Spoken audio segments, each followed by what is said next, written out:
Hey guys, good morning. It feels good to be back. Um, I just wanted to come on here this morning because I wanted to share a word that I got from God last night after Bible study that He wanted me to share with you all, and I know it's going to bring peace, and just a greater sense of understanding of what this time, this in between, this transition period has been all about. So let me just jump right in, and then we'll break it down, okay? So this is the word from God I got June 11, 2024. It says, "My heart is yours for all eternity. Abide in me and I will abide in you. Rapture like you've never seen is coming. Glorify me now with your praise. My ways are greater than your ways, and my thoughts are greater than your thoughts. You do not know the way, but I will lead you. Discover me in this new light, as I am the lamp to your feet and the light to your path.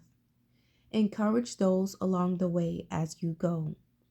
You do more for me than you know in this way.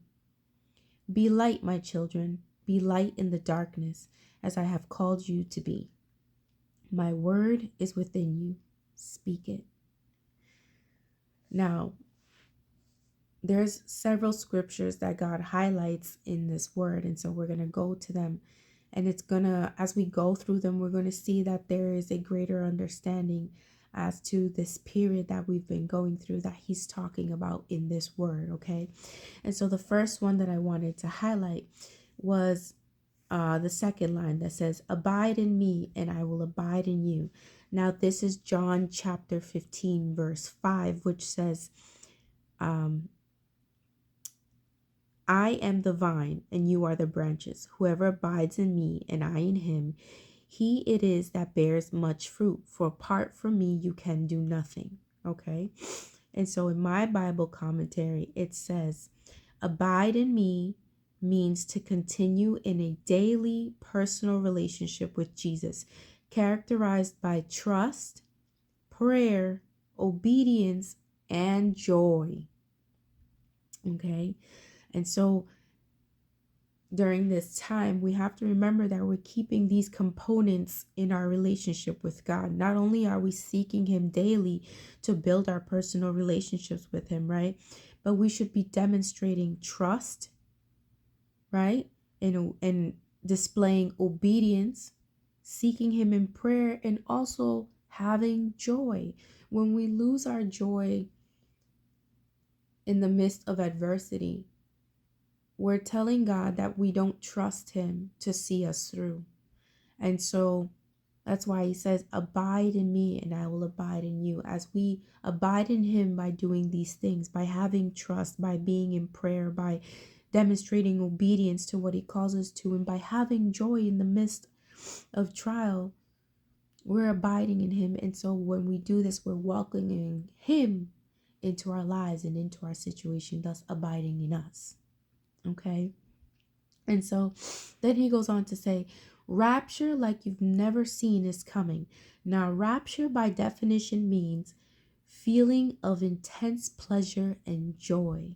So joy like you've never seen is coming. And he's told us this, guys. We know this and to expect this, right? And so he says, "Glorify me now with your praise." Don't wait until you see the joy of the events that bring about your joy. Glorify Him now with your praise. This shows that you trust and believe in what He's saying, right? And it says, "My ways are greater than your ways, and my thoughts are greater than your thoughts." Now this is Isaiah 55 verses 8 through 9. Now in my commentary, sorry guys, I'm still a little nasal, but in my commentary it says that God's ways are vastly superior to the expectations of human intuitions.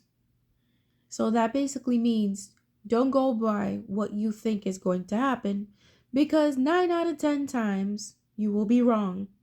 And I mean, I think we've all been there where we're looking at what's going on and we're like, we can almost guess what God's going to do.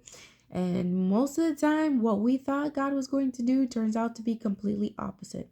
So give God room to be God in your time, right? During this time. And it goes on to say, more broadly, theologians have recognized that God, the uncomparable creator, is far above his finite creatures, us, right? And beyond their ability to describe him or comprehend him fully. Though they may know him truly, such knowledge is always partial and imperfect. But because God is perfectly wise in all his thoughts and ways, his people can take great comfort amid hardship and when inevitably they are unable to understand the mysteries and tragedies of life. And so this is why God highlights this verse in this word. He wants to continuously remind us that he is God in our lives and in our situations, that he is sovereign over all. And so even when we are going through hardship and we don't understand why things are going about the way they're going about, and why things are turning out the way they're turning, we can find great comfort in him. Okay? Because he directs our steps. So then God goes on to say in the word, you may not know the way, but I will lead you. Discover me in this new light, as I am the lamp to your feet and the light to your path. Now that verse is Psalm 119, 105.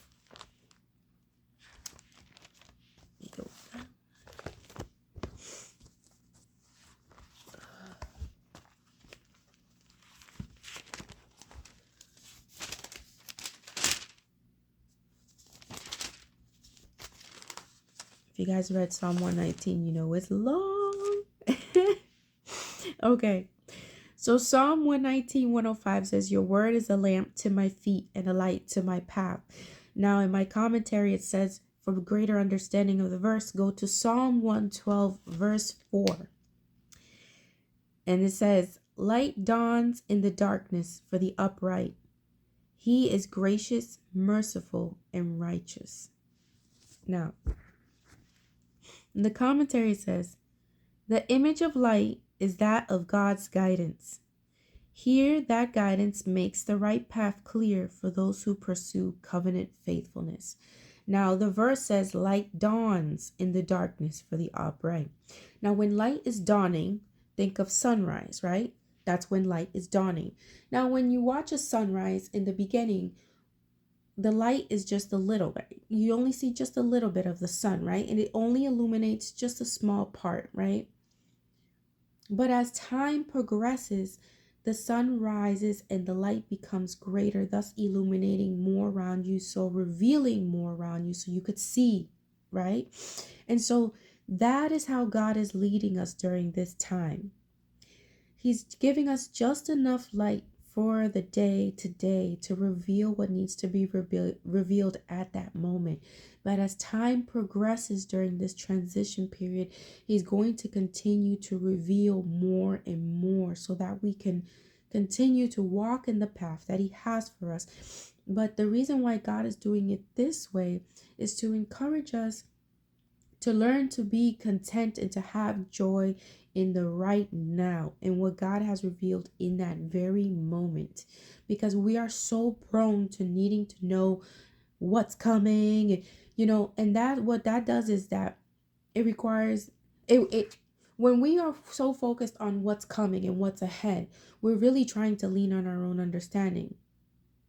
And so having to just trust God in what he's given you for today creates a greater dependency on our relationship with God and his direction for our lives. And that is what God's really trying to strengthen in this transition period. So I don't know about you guys, but definitely me during this period, I find myself wanting to know more and more of like what's coming, because every time I think something's going to happen a certain way and it doesn't turn out to be that way, I get more anxious, and then I'm wondering like, oh my, like, are things going to turn out good in the end? And so it's like, this is why God calls us to spend time with him, to seek his face and to be in his word. It's to remind us that he leads our paths, right? That he's our light, and that we don't need to know what's ahead. If you truly trust in God to be your light, to be your guide, and you trust in the relationship that you have with Him, you don't need to know what's coming. You should be content and have joy in what He's just revealed for you today. And this is what the wilderness was all about. But God is really refining this in this transition period, because when we step into this new season, guys, there's going to be way more distractions. There's going to be way more things that call our attention. And something that my spiritual mother always tells me is that the wilderness period is where you hear God the loudest, right? Because He quiets all the distractions. He isolates you so that you can be in His presence and grow, right? And so He's really refining that tool of hearing Him in the midst of all the noise, right? Because that's going to be a vital tool for us in this new season. While we're working out and doing what He's called us to do, and we're being pulled in all directions, right? He wants to make sure we understand to pause in the midst of it all and to seek His face. And that's what this period has been, this period of constant warfare and like adversity in all areas. Really, this is the noise. He's preparing us for the noise that's coming in this new season, right? And so be content with what He gives you in the now, in the day to day, because He knows just what you need to get through the day, and He will provide it to you. Okay. And so then God goes on to say, encourage those along the way as you go. You do more for me than you know in this way. Be light, my children, be light in the darkness, as I have called you to be. My word is within you. Speak it. Now, another thing that this transition period is teaching us is to continue to be God's light in the midst of adversity. And so usually when we're going through trials, we tend to get quiet and isolate ourselves because we are so overwhelmed with what's going on around us, right? But this is really an attack of the enemy to quiet your voice, because we all know that as children of God, He has placed the Holy Spirit within us. And so if we have the Holy Spirit within us, we know that as His vessels, He wants to use us to speak to those around us. And so if we become so succumbed to our circumstances, then the enemy will win. We will be quiet and we will stop speaking and letting God use us as His vessels to encourage those around us. And so that's what He's encouraging us to do in this word, is to not forget that He has called us to be light, and that even when we are walking through darkness, we should remember that we can continue to demonstrate joy and to encourage our brothers and sisters in Christ, because we know that God has us, right? Yea, though I walk through the valley of the shadow of death, I will fear no evil, for you are with me. Your rod and your staff, they comfort me. This is Psalm 23. And so even though we're going through these times of great adversity, of great warfare, we should be encouraged to encourage others, because we know that God is with us, right? And so what this reminded me of was 1 Thessalonians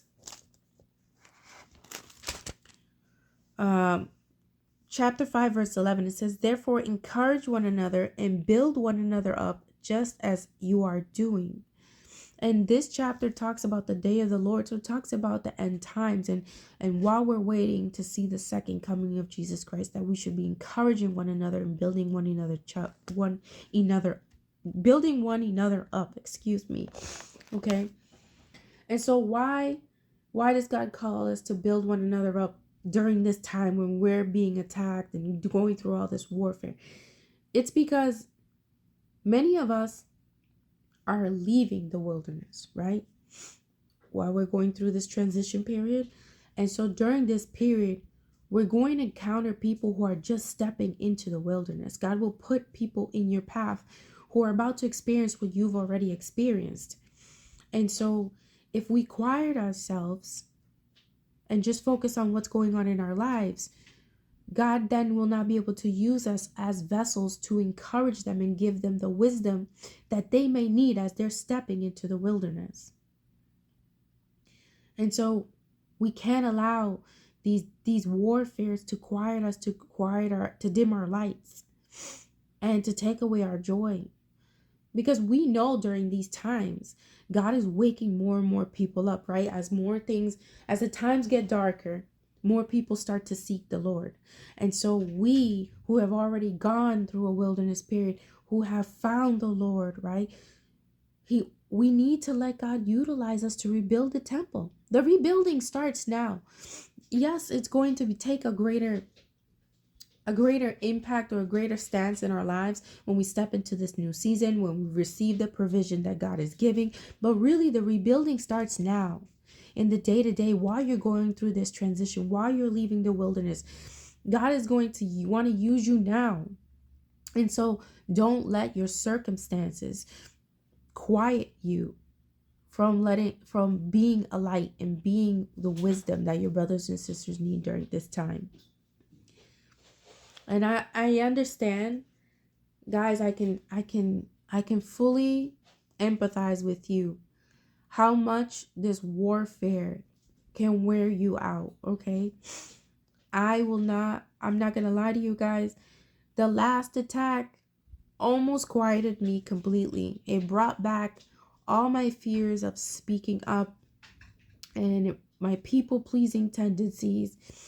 And I was ready to just kind of fall away. But God is so good. He will never let you stray too far if you seek his face. Even when you're weary, when you're tired, if he sees that you are still seeking him, he will fill you with all that you need. And that's what he did for me. And I know he can do it for you guys, okay? And so this word is really an encouragement during this transition period, during this time of warfare, to remember that God is still with you, that there is still joy to be expected at the end of this, to not lean on your own understanding, based off what you see, because God is going to end things in ways you didn't even expect and bring about blessings and miracles in ways we didn't expect, okay? So don't let what you see before you dictate how you go through these moments, okay? Know that God can do suddenlies, okay? Be comfortable in just receiving what you need for the day from God. As time progresses, he will continue to reveal more to you and clear your path as to where he's taking you. I know that this season has been very confusing. There's been a lot of questions. Which direction do I go? What do I do here? Know that God will give you just enough of what you need in the day-to-day, and find comfort in that. He's teaching you to lean on him. And this is going to be a very vital skill in the season to come. Okay? And then encourage those along the way. Continue to be light. Don't let this transition period and the warfare that's in it dim you and quiet your voice. Pull out all those lessons you've learned from the wilderness and share them with those around you. You do more for God. You honor God more in this way, because you're showing him that he is your strength. In your weakness, he is your strength. And so even though you feel weak going through this transition period, you're leaning on him and all that he shared with you to encourage others. And that is how we really glorify God as disciples, encouraging those that he puts in our path. And so I pray that this word brings some peace to your guys' hearts, that it helps you give you a greater understanding of why has this transition period been so heavy. The warfare is so heavy. It's been a training ground and a final refinement period to show us how to seek the Lord in the noise, how to continue to be light when we're being attacked on all sides, and to find contentment and just receiving what God gives us in the day to day, not having to lean on our own understanding or know what's coming in order for us to have peace and joy, because we trust our Father to lead us. Okay? And so I love you guys so much, and I truly pray that this word bring relief and understanding, and it reignites you guys to keep going. Okay? So until next time.